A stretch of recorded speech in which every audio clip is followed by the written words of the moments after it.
Yeah, you read that right. If there's one thing I learned digging around here for the past almost 40 years, it's this. The perfect brooder does not exist. You may think that you have a perfect brooder, but you don't, I don't, and nobody does really. Pay special attention to the definite article, the perfect brooder. It don't exist. That's important for the points I'll be making in this video. If you compare the growth and development of a chicken to a human, it'll make more sense. Newborn babies need to be taken care of in a way that supports their needs at that particular stage of their life. The needs of a toddler are not the same as a newborn baby. The crib, the bottle, the pacifier, the playpen, all that goes away because as they grow, their needs change. And we often say they grew out of this or that. And with a chicken, it's not much different. The best environment for a 6-day-old chick is probably not the same for a 6-week-old chick. There can be a perfect brooder, a indefinite article, for a 6-day-old chick, but that's probably not the same brooder that's perfect for a 6 or 10 or 12-week-old chick, because as they grow, their needs change.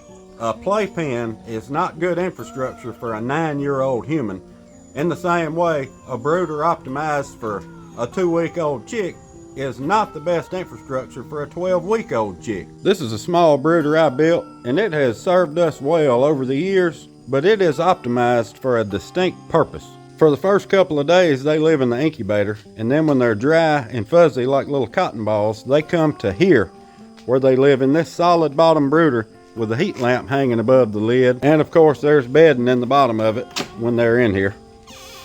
And that bedding is good for a couple of things. It absorbs the mess, and it also creates a thermal mass. When the heat lamp heats up the bedding, it keeps a more constant temperature. And when they're small, they don't need very much ventilation. They need to be huddled up and kept warm out of the wind. They live in here as infant chicks, but as soon as their wings are feathered out, it's time to move on to stage 2.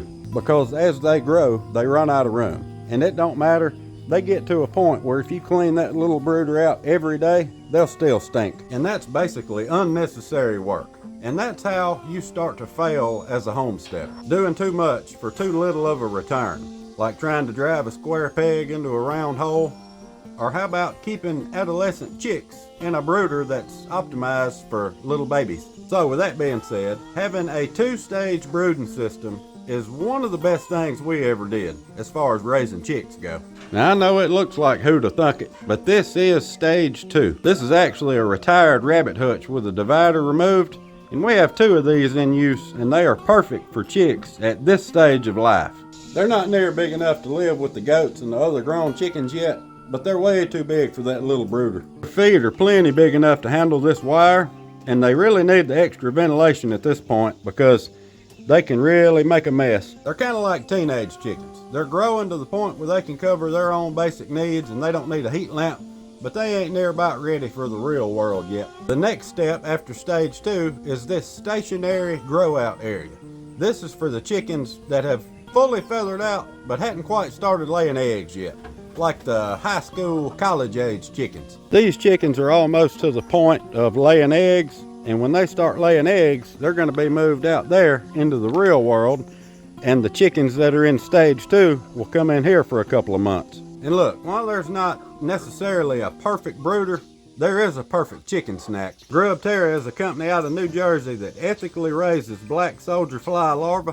They're high in protein and much higher in calcium than mealworms, and these things are excellent snacks for your chickens and fish, and even those crazy little lizard things people are getting now.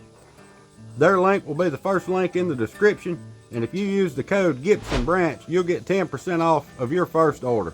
This is a way to get something worth having and support this channel at the same time.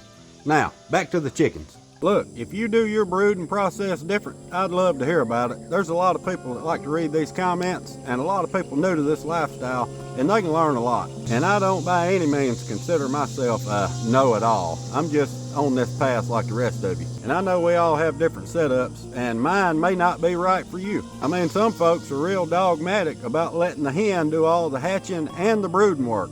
And If that's you, more power to you. There ain't nothing wrong with it. It's by far the least labor-intensive way to do it, from our point of view anyway. I don't let my hens hatch their own chicks because, for one, they can't hatch 41 eggs at a time like I can in my incubator, and two, the big one, while they're sitting, they're not laying. That's the two big reasons why we do it how we do it.